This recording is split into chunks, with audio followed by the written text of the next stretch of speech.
Hello ನಮಸ್ಕಾರ ನನ್ನ ಪ್ರೀತಿಯ ವೀಕ್ಷಕರಿಗೆ ನನ್ನ ಹೊಸ ವಿಡಿಯೋಗೆ ನಿಮ್ಮೆಲ್ಲರಿಗೂ ಸ್ವಾಗತ. ಇವತ್ತು ನಾವು ಮತ್ತೆ 1 ಅವರ್ಗೆ ಹೋಗ್ತಾ ಇದ್ದೀವಿ. ಬರ್ತ್ಡೇ ಈವೆಂಟ್ ಇದೆ, ಹಾಗೆ ನಮ್ಮ ಆಂಟಿ ಮಗುನ ಬರ್ತ್ಡೇ ಕೂಡ ಇದೆ. ಹಾಗಾಗಿ ಎರಡು ಮುಗಿಸ್ಕೊಂಡು ಬರೋಣ ಅಂತ ಹೇಳ್ಬಿಟ್ಟು 16 ನೈಟು ನಾವು ಟ್ರೈನ್ ಹತ್ತಿದ್ವಿ. 17 ಮಾರ್ನಿಂಗು ನಾವು ಮುರುಡೇಶ್ವರಕ್ಕೆ ರೀಚ್ ಆದ್ವಿ. ಅಲ್ಲಿಂದ ವಿವೇಕ್ ಬಂದು ನಮ್ಮನ್ನ ಪಿಕ್ ಮಾಡಿಕೊಂಡು ಇವಾಗ ಮನೆಗೆ ಕರ್ಕೊಂಡು ಹೋಗ್ತಿದ್ದಾರೆ.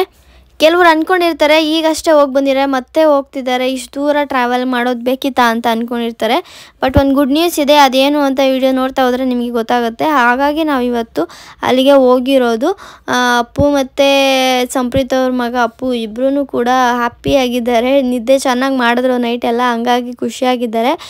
ನಾವು ಬಂದು ಟ್ರೈನು ಮತ್ತೆ ನಮ್ಮ ಜೊತೆನೇ ಬರ್ತಾ ಇದೆ ನೋಡಿ. ನಾವು 1 ಅವರ್ದಲ್ಲಿ ಬೇಕಾದರೂ ಇಳ್ಕೊಬೋದಾಗಿತ್ತು, ಬಟ್ ಅಲ್ಲಿಂದ ತುಂಬ ದೂರ ಆಗುತ್ತೆ. ಮುರುಡೇಶ್ವರನೇ ಕಂಫರ್ಟಬಲ್ಲು ನಮ್ಮನ್ನ ಪಿಕ್ ಮಾಡೋದಕ್ಕೆ ಅಂತ ಅಂಕಲ್ ಯಾವಾಗಲೂ ಹೇಳ್ತಿರ್ತಾರೆ. ಹಾಗಾಗಿ ನಾವು ಮುರುಡೇಶ್ವರದಲ್ಲೇ ಇಳ್ಕೊತೀವಿ ನೋಡಿ. ಇವಾಗ ಟ್ರೈನ್ ಕೂಡ ನಮ್ಮ ಜೊತೆನೇ ಟ್ರಾವೆಲ್ ಮಾಡ್ತಾ ಇದೆ. ನಾವು ಹೈವೇಲಿ ಹೋಗ್ತಿದ್ದೀವಿ, ಅದು ಟ್ರೈನ್ ಹೋಗೋದು ಕೂಡ ಕಾಣಿಸ್ತಾ ಇದೆ. ಇಲ್ಲಿನ ವೆದರ್ ಕೂಡ ತುಂಬಾ ಚೆನ್ನಾಗಿರುತ್ತೆ ಮಾರ್ನಿಂಗ್ ಟೈಮು. ಆಮೇಲೆ ಹೋಗ್ತಾ ಹೋಗ್ತಾ ಸ್ವಲ್ಪ ಬಿಸಿಲು ಸೆಕೆ ಆಗಿಬಿಡುತ್ತೆ ಅಷ್ಟೇ. ಮಾರ್ನಿಂಗ್ ಎಲ್ಲ ಚಿಲ್ಲಾಗಿ ಚೆನ್ನಾಗಿರುತ್ತೆ. ಇವಾಗ ಮನೆಗೆ ಬಂದು ರೀಚ್ ಆಗಿದ್ದೀವಿ. ಡೆಕೋರೇಷನ್ಗೆ ಹೋಗಿ ಇವರೆಲ್ಲರೂ ಕೂಡ, ನನ್ನ ತಮ್ಮ ಇಲ್ಲೇ ಇದ್ದ, ಅವನು ಅಲ್ಲೇ ಬಂದು ಒಂದು 5 days ಆಗಿತ್ತು. ಅವರೆಲ್ಲ ರೆಡಿ ಮಾಡಿ ಇಟ್ಕೊಂಡಿರಲ್ಲ, ಇವರಿಬ್ಬರು ಅವನು ಬೇಕು ಇವನು ಬೇಕು ಅಂತ ಕಿತ್ತಾಡ್ಕೊಂಡು ಇದು ಮಾಡ್ತಿದ್ರು. ನಾನು ಫ್ರೆಶ್ ಅಪ್ ಎಲ್ಲ ಆಗಿ ತಿಂಡಿ ಎಲ್ಲ ತಿನ್ಕೊಂಡು ಇವಾಗ ಐಟಮ್ ಎಲ್ಲ ಕಾರಲ್ಲಿ ಜೋಡಿಸ್ಕೊಂಡಿದ್ದಾರೆ. ಇವಾಗ ಹೋಗ್ತಾ ಇದ್ದೀವಿ. ಅಪ್ಪು ಇಲ್ಲೇ ಬಿಟ್ಟೋಗೋಣ ಅಂದ್ಕೊಂಡ್ವಿ.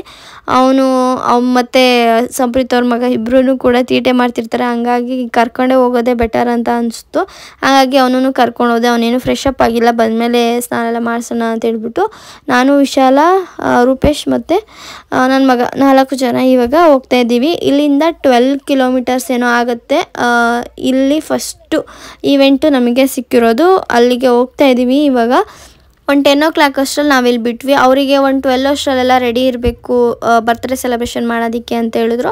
ಹಂಗಾಗಿ ನಾವು 10ಗೆಲ್ಲ ತಿಂಡಿ ಎಲ್ಲ ತಿನ್ಕೊಂಡು ಹೊರಟಿದ್ದೀವಿ. ಲೊಕೇಶನ್ನ ರೀಚ್ ಆಗಿ ಅಲ್ಲಿ ಯಾವ್ಯಾವ ಥರ ಡೆಕೋರೇಟ್ ಮಾಡ್ತೀವಿ ಎಲ್ಲನೂ ಕೂಡ ಇವತ್ತು ಕಂಪ್ಲೀಟಾಗಿ ತೋರಿಸ್ತೀವಿ.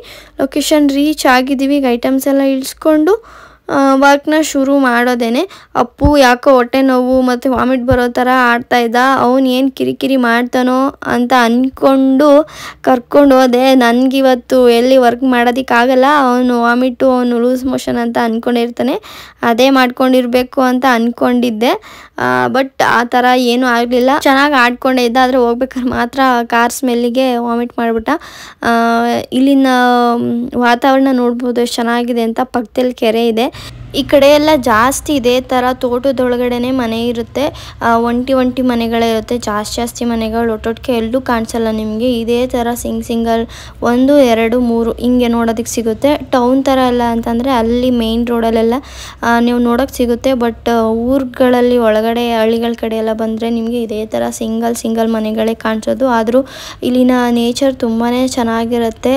ಒಂಟಿ ಮನೆ ಥರ ಇದ್ರೂ ಕೂಡ ಸುತ್ತಮುತ್ತ ಪ್ಲೇಸ್ ಎಲ್ಲ ಫುಲ್ಲು ಖುಷಿ ಕೊಡೋ ಥರನೇ ಇರುತ್ತೆ.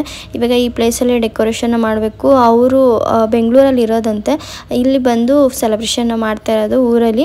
ಅವರು ಅಲ್ಲಿಂದನೇ ಈ ಥರ ಬ್ಯಾನರ್ನ ಮಾಡಿಸ್ಕೊಂಡು ಬಂದ್ಬಿಟ್ಟಿದ್ರು. ಅವರು ನಮಗೆ ಈ ಥರ ಮಾಡಿಸ್ಕೊಂಡು ಬಂದಿದ್ದೀವಿ ಅಂತ ಹಾಕೋಕ್ಕೆ ಅಂತ ಹೇಳಿದ್ವು. ಆದರೆ ಅವ್ರು ನಮ್ಮನ್ನು ಕೇಳಿದರೆ ನಾವು ಕರೆಕ್ಟ್ ಸೈಜ್ ಹೇಳ್ತಿದ್ವಿ, ಮಧ್ಯಕ್ಕೆ ಹಾಕ್ಕೊಡ್ಬೋದಾಗಿತ್ತು.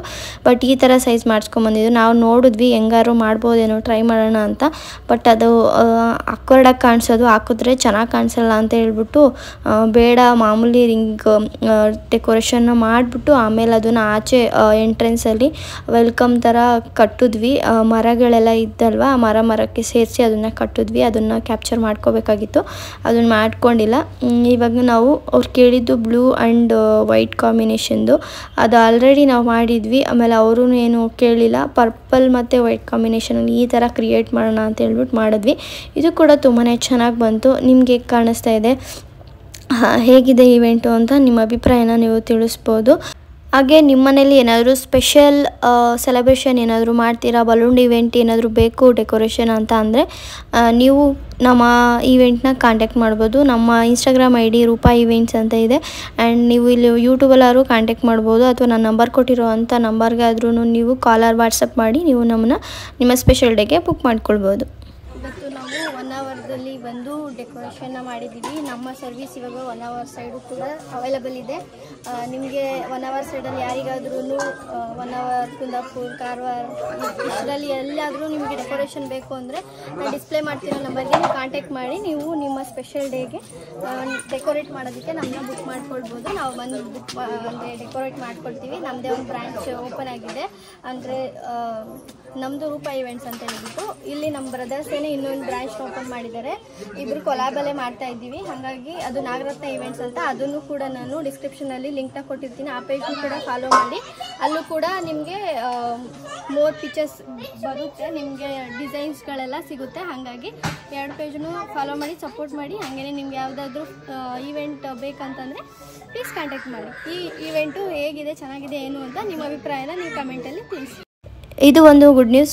ನನ್ನ ಸಬ್ಸ್ಕ್ರೈಬರ್ಸ್ ಕೂಡ 1 hour ಸೈಡ್ ಇದ್ದರು, ಫಾಲೋವರ್ಸ್ ಕೂಡ ಇದ್ದಾರೆ. ಹಾಗಾಗಿ ಅವರಿಗೆ ಹೆಲ್ಪ್ ಆಗುತ್ತೆ ಅಂತ ಹೇಳ್ಬಿಟ್ಟು ನಾವು ಈವೆಂಟ್ನ ಶುರು ಮಾಡಿದ್ದೀವಿ.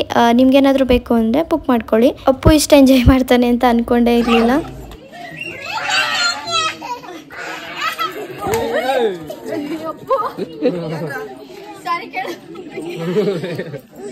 ಇದೇ ಸಾರಿ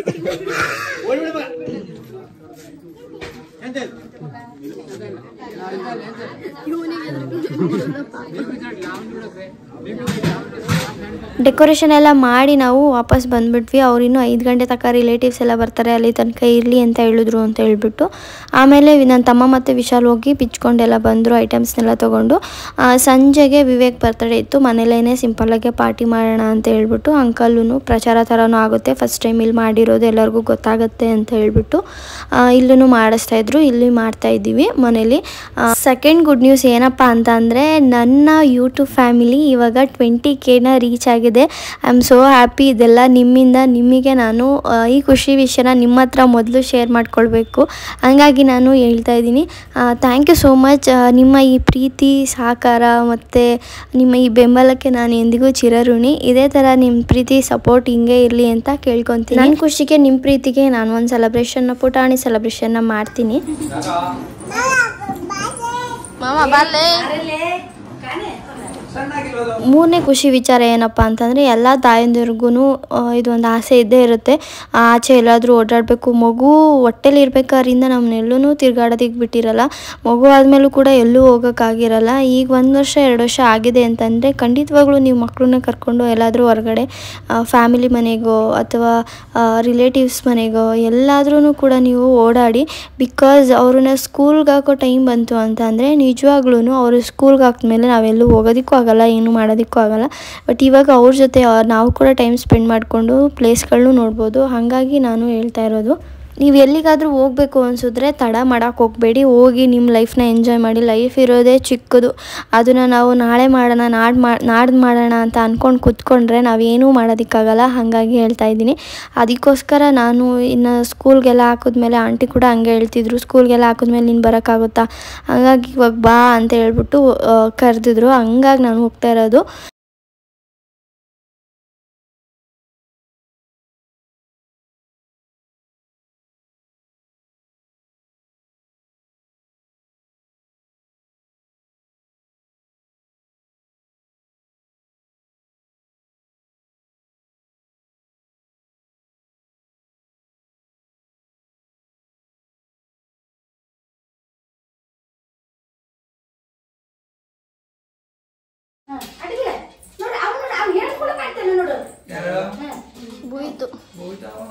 ಪೂಜೆ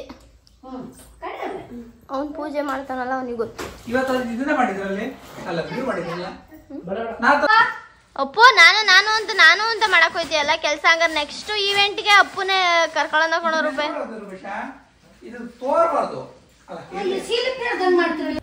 ಫೈನಲ್ ಆಗಿ ಡೆಕೋರೇಷನ್ ರೆಡಿ ಆಗಿದೆ. ಕಲರ್ ಕಾಂಬಿನೇಷನ್ ಆಗಿರ್ಬೋದು, ಇದೇ ಥರ ಡಿಸೈನ್ ಬೇಕು, ಇದೇ ಥರ ಸೆಟಪ್ ಮಾಡಬೇಕು ಅನ್ನೋದೆಲ್ಲ ಚೂಸ್ ಮಾಡೋದು ನಾನೇ. ಕ್ಲಾಸಸ್ಗೆ ಹೋಗಿಲ್ಲ, ಏನೂ ಇಲ್ಲ. ಬಟ್ ನನ್ನ ಮೈಂಡಲ್ಲಿ ಆ ಕೆಲಸದಲ್ಲಿ ತೊಡ್ಕೊಂಡಂಗೆ ನಮಗೆ ಈ ಥರ ಕ್ರಿಯೇಟಿವ್ ಹಿಂಗೆ ಮಾಡಬೇಕು ಅನ್ನೋದು ಒಂದು ಕ್ರಿಯೇಟಿವ್ನೆಸ್ಸು, ಕಲರ್ ಕಾಂಬಿನೇಷನ್ ಈ ಥರ ಎಲ್ಲನೂ ಕೂಡ ಬರ್ತಾ ಹೋಗುತ್ತೆ. ನೀವು ಟ್ರೈ ಮಾಡಿ ನೋಡಿ, ಡೆಡಿಕೇಶನ್ ಕೊಡಿ, ಪ್ರಾಕ್ಟೀಸ್ ಮಾಡಿ, ಮತ್ತು ಅದ್ರ ಮೇಲೆ ಆಸಕ್ತಿ ಕೊಡಿ. ಅವಾಗ ನಿಜವಾಗ್ಲೂ ನೀವು ಅಂದ್ಕೊಂಡಿರೋದನ್ನ ಸಾಧಿಸ್ಬೋದು. ಇವಾಗ ಅವ್ರ ರಿಲೇಟಿವ್ಸು, ಫ್ಯಾಮಿಲಿ ಮೆಂಬರ್ಸ್, ಫ್ರೆಂಡ್ಸು ಎಲ್ಲರೂ ಕೂಡ ಬಂದಿದ್ದಾರೆ. ಇನ್ನೇನು ಇವಾಗ ಸೆಲೆಬ್ರೇಷನ್ ಶುರು ಮಾಡೋದು ಒಂದೇ ಬಾಕಿ ಇರೋದು. ಹಾಗೆ ಒಬ್ಬರು ನನಗೆ ಕಮೆಂಟ್ ಕೂಡ ಮಾಡಿದರು, ಹೋದ್ಸಲಿ ಹೋಗಿ ಬಂದಾಗ ಅವ್ರು ನಿಮ್ಗೆ ಏನಾಗಬೇಕು ಅಂತ ಹೇಳಿ ಅಂತ. ಅದನ್ನು ಕೂಡ ಈ ವಿಡಿಯೋದಲ್ಲಿ ಹೇಳ್ತೀನಿ, ಏನು ರಿಲೇಷನ್ನು, ಯಾಕೆ ನಾವು ಇಲ್ಲಿಗೆ ಹೋಗ್ತಾ ಇರ್ತೀವಿ ಅನ್ನೋದನ್ನು ಕೂಡ. ಮತ್ತು ಇವರು ದಿನೇಶ್ ಅಣ್ಣ ಅಂತ ಹೇಳ್ಬಿಟ್ಟು ಇವ್ರು ನನ್ನ ಬ್ಲಾಗ್ಸ್ ಎಲ್ಲ ನೋಡ್ತಿರ್ತಾರೆ, ಹಂಗಾಗಿ ಹಿಂಗೆ ಹೇಳ್ತಿದ್ದಾರೆ.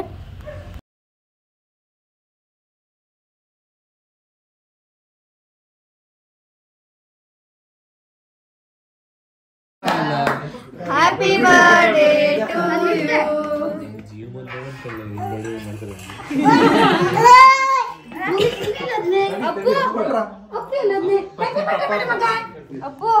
ಅವಂಗ ತಿನ್ಸ್ಬೇಕಲ್ಲ ಫಸ್ಟ್ ನೀವು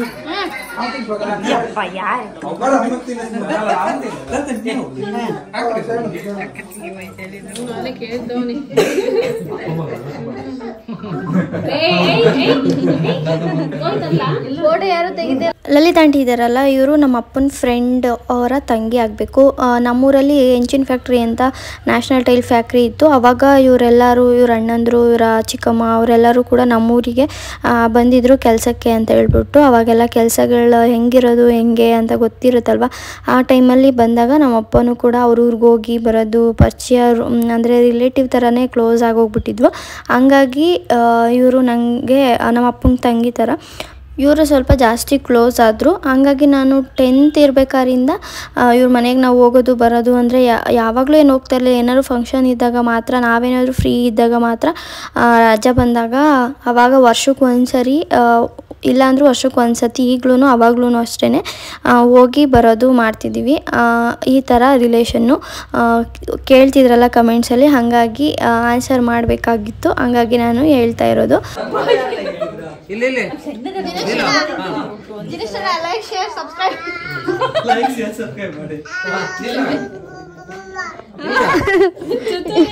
ದಿನೇಶ್ ಅಣ್ಣ ನಾನು ಎಲ್ಲೇ ನೋಡಿದ್ರು ಯೂಟ್ಯೂಬ್ ಚಾನಲ್ ಬಗ್ಗೆನೇ ಹೇಳ್ತಿರೋರು. ಹಾಗಾಗಿ ನಾನು ಅವಣ್ಣ ಎಲ್ಲೇ ಕಾಣಿಸಿದ್ರು ವಿಡಿಯೋಗೆ ನನ್ನನ್ನು ತೋರಿಸೋದೇ ಇಲ್ಲ ಅಂತ ಅಂದ್ರಲ್ವ. ಹಂಗಾಗಿ ಅಣ್ಣ ಲೈಕ್, ಶೇರು, ಸಬ್ಸ್ಕ್ರೈಬ್ ಅಂತ ನಾನು ಕೇಳ್ತಾ ಇದ್ದಿದ್ದು, ತಮಾಷೆ ಮಾಡ್ತಾಯಿದ್ವಿ.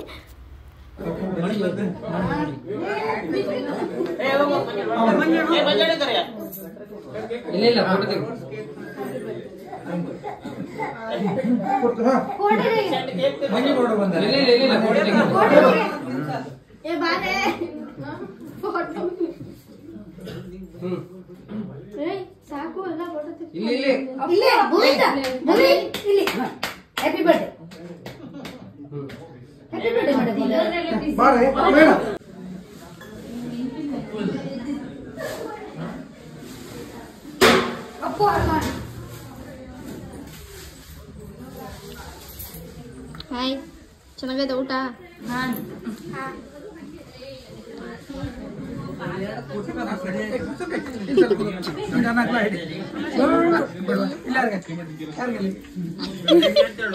ಚೆನ್ನಾಗಿದ್ಯಾ?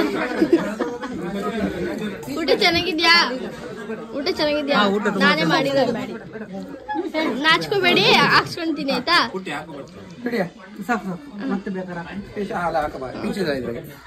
ಮತ್ತೆ ಊಟ ಮಾಡಿಸಿ ಇಬ್ರು ತಿಂತವ್ರಾ? ಪೀಸ್ ಹಾಕ್ತೀನಿ. ಟ್ವಿನ್ಸ್ ಊಟ ಮಾಡ್ತಾರೆ. ಟ್ವಿನ್ಸ್ ಊಟ ಮಾಡಿಸ್ತಾವಳ ಟ್ವಿನ್ಸು.